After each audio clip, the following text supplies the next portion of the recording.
दो शरीर का अनुभव। दोपहर का समय था। गर्मी का मौसम था। मैं गुफा के पास वाले मकान में वरांडे में रखे बेंच पर बैठा था। नेत्र खुले थे। मन में उस समय कुछ अजीब सी शांति व्याप्त थी। संसार मुझसे बहुत दूर चला गया हुआ प्रतीत हो रहा था। इतने में देखा कि मेरा ही शरीर मेरी ही आंखों के सामने, किंतु मुझसे अलग सामने के बगीचे में टहल रहा है। एक क्षण के लिए मैं सकते में आ गया। फिर अपने शरीर को चलते हुए देखने लगा।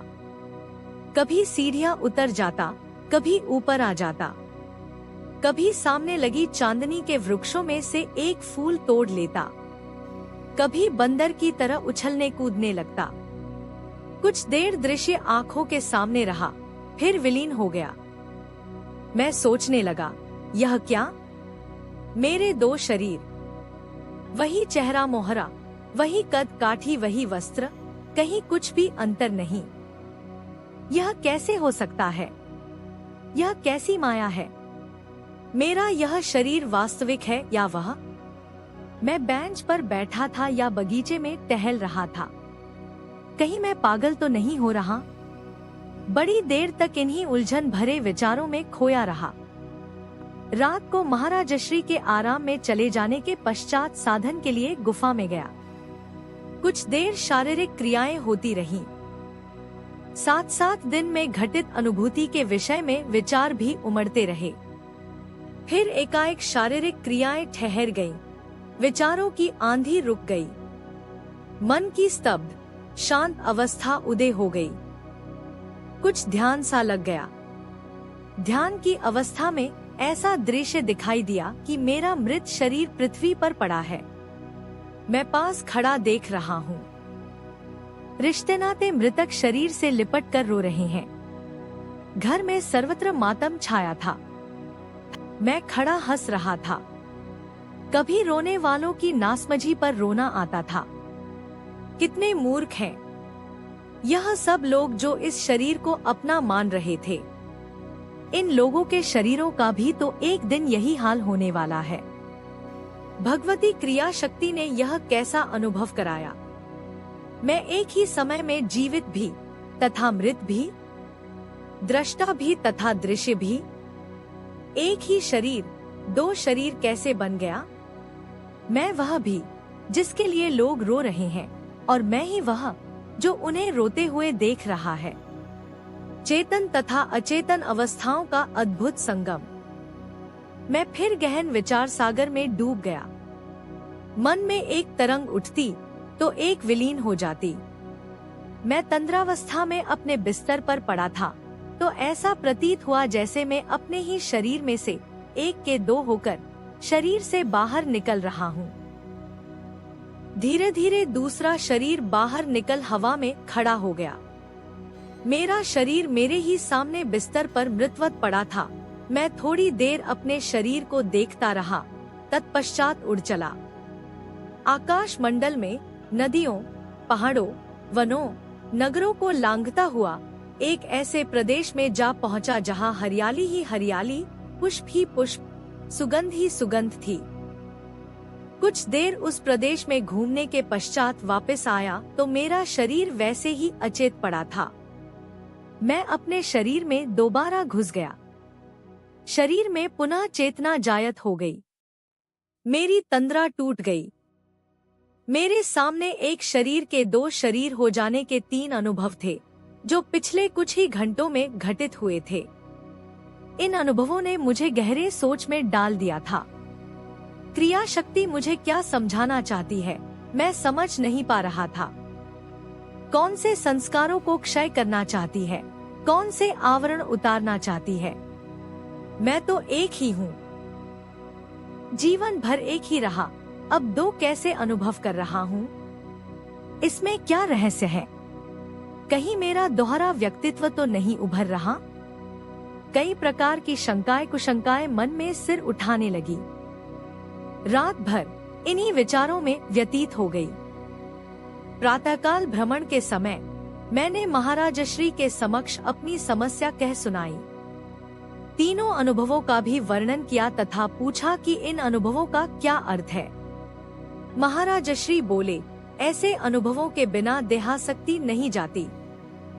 चाहे कितना भी विचार चिंतन करो, स्वाध्याय या जप पूजन करो, आराधना या प्राणायाम करो, किंतु देहासक्ति का नाश नहीं होता। जब ऐसे अनुभव बार बार होते हैं कि देह तो जीवन से भिन्न है तथा वह जीव को कभी भी छोड़ सकता है, तो देहासक्ति के नाश की प्रक्रिया आरंभ हो जाती है। केवल एक ही बार ऐसा अनुभव हो जाना काफी नहीं। अब सारा विषय क्रमिक समझाता हूँ। तुम्हारा प्रथम अनुभव स्वरूप दर्शन, अपने ही रूप के अपने से भिन्न दर्शन कहा जाता है, जिसमें अपने शरीर का प्रतिबिंब उसी प्रकार दिखाई देता है जैसे दर्पण में शरीर का बिंब देखा जाता है। इससे शरीर दो नहीं होते, केवल दो हुए से दिखाई देते हैं। इस अनुभव में सूक्ष्म शरीर की कोई भूमिका नहीं होती, स्थूल शरीर ही मात्र प्रतिबिंब होता है। एक शरीर का दो शरीरों में प्रकट होने का अनुभव भी तभी होता है जब स्थूल शरीर से सूक्ष्म शरीर पृथक हो जाता है, किंतु स्वरूप दर्शन में ऐसा कुछ नहीं होता। यह अनुभव नहीं, अनुभव की प्रतीति है। इस प्रतीति से देहासक्ति का नाश होना भी आरंभ नहीं होता है, किंतु फिर भी उस दिशा में एक कदम अवश्य है। एक शरीर के दो हो जाने का भान तो आरंभ हो ही जाता है। तुम्हारे दूसरे शरीर की क्रियाएं अवश्य तुम्हारे स्थूल शरीर में संचित संस्कारों के अनुसार ही थी, किंतु तुम्हारा अहंकार अभी बाहर नहीं आया था। अभी भी अहम स्थूल शरीर में ही था। तुमने दूसरे अनुभव में मृत शरीर को देखा, अर्थात तुम्हारे स्थूल शरीर का अंत वर्तमान में तुम्हारे समक्ष उपस्थित हुआ।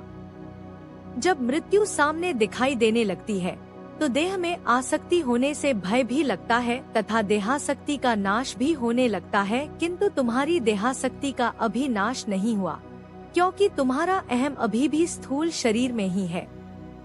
अनुभव में तुम जिस मृत्यु को देख रहे हो वह तुम्हारे शरीर की नहीं, शरीर के बिंब की है। यह तो वही बात हुई जैसे कोई अभिनय करता है। अभिनय में मृत्यु दिखाई जाती है तथा फिर अभिनय में हुई मृत्यु का चित्र स्वयं ही देखता है, किंतु यह उदाहरण स्थूल स्तर का है, जबकि यह अनुभव सूक्ष्म स्तर पर घटित हुआ है। इस अनुभव में भी सूक्ष्म शरीर स्थूल से पृथक नहीं हुआ। यह भी मात्र प्रतीति ही है, जिसमें अहम स्थूल शरीर में ही बैठा है। इसका आधार भी संचित संस्कार ही है, इसलिए इसका महत्व तथा प्रभाव कहीं अधिक गहरा है। जगत की असारता का विचार पुष्ट होता है जब तुम सगे संबंधियों का रोना धोना मूर्खता समझते हो। यह सब देहासक्ति से निवृत्त होने की एक यात्रा है। तुम्हारा तीसरा अनुभव अधिक स्पष्ट है, क्योंकि उसमें तुम अपने स्थूल शरीर से अलग हटकर अपने स्थूल शरीर को देखते हो। तुम्हारा स्थूल शरीर प्रतिबिंबित शरीर हो जाता है। दृष्टा भाव अर्थात अहंकार सूक्ष्म शरीर सहित बाहर निकल जाता है तथा तुम्हारा स्थूल शरीर जड़वत रह जाता है। यह प्रतीति नहीं, अनुभव है। यद्यपि स्थूल शरीर में प्राण विद्यमान रहते हैं, किंतु उनकी सभी क्रियाएं स्थगित हो जाती हैं। दोनों शरीर चेतना की पतली डोर से बंधे रहते हैं, जिसके माध्यम से प्राण शक्ति स्थूल शरीर में विद्यमान तो रहती है, किंतु उसकी क्रियाशीलता प्रसारित सूक्ष्म शरीर में होती है। यही जीते जी मृत्यु का अनुभव है, जिसे सूक्ष्म शरीर स्थूल से पृथक होकर अनुभव करता है। यहीं से देहासक्ति का नाश भी आरंभ हो जाता है। यह नाश तब तक पूरी तरह नहीं होता जब तक चित्त में इसके संस्कार रहते हैं। ऐसे अनुभवों के होते समय आसक्ति दब जाती है, किंतु अनुभव समाप्त हो जाने पर पुनः उभर आती है। इसीलिए ऐसे अनुभवों की बार बार आवश्यकता है। एक बात और है, अभी यह अनुभव तुम्हारे मानसिक संकल्प के अधीन नहीं है। तुम्हारे संचित संस्कारों के आधार पर क्रिया शक्ति की एक लीला है। इसी आधार पर यह अनुभव अनेक बार तुम्हें हो सकता है।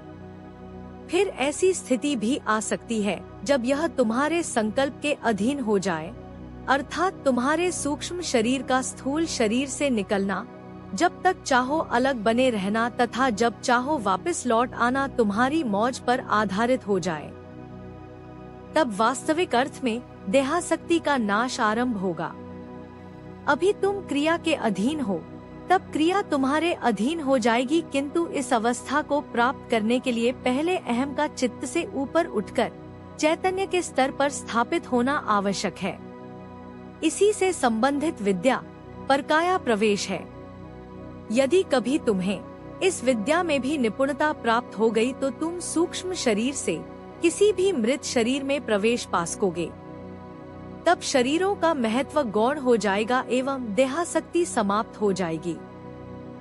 स्वप्न में भी ऐसा कई बार अनुभव होता है कि स्वप्न के हम स्वयं भी एक पात्र हैं, जिसमें अपने जीवात्म प्रतिबिंब को समय स्वप्न सहित दृष्टाभाव से देखते हैं। अर्थात हमारा एक स्वरूप स्वप्न में होता है तो दूसरा उस स्वप्न को देखने वाले के रूप में, किंतु स्वप्न वाले स्वरूप में दृष्टाभाव या अहंकार नहीं होता, इसलिए उससे देहासक्ति का नाश नहीं होता। सूक्ष्म शरीर में स्थूल शरीर छुपा है। सूक्ष्म शरीर की सूक्ष्म इंद्रियां प्रकट होकर स्थूल इंद्रियों का रूप ग्रहण करती हैं।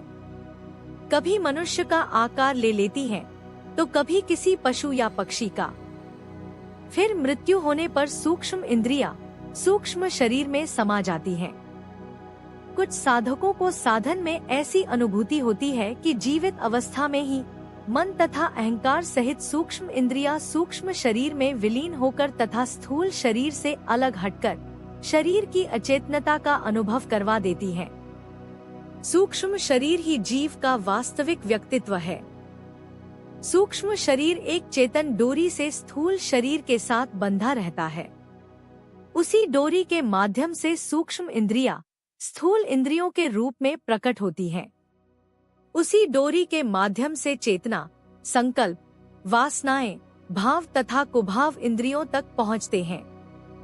सूक्ष्म शरीर तथा स्थूल शरीर को मिलाने वाली इस डोरी के टूट जाने का अर्थ है मृत्यु। किंतु जब सूक्ष्म शरीर अलग हटकर स्थूल शरीर से दूर चला जाता है, किंतु फिर भी डोरी के माध्यम से दोनों का संबंध बना रहता है, तो उसे सूक्ष्म तथा स्थूल की पृथकता का अनुभव कहा जाता है। उपरोक्त विवेचन से मुझे निम्न बातें स्पष्ट हो गई। 1. सूक्ष्म शरीर का स्थूल शरीर से पृथक होना एक अनुभव है। 2. संस्कारों के आधार पर यह अनुभव कई बार हो सकता है। 3. यह भी संभव है कि दोबारा यह अनुभव हो ही नहीं। 4.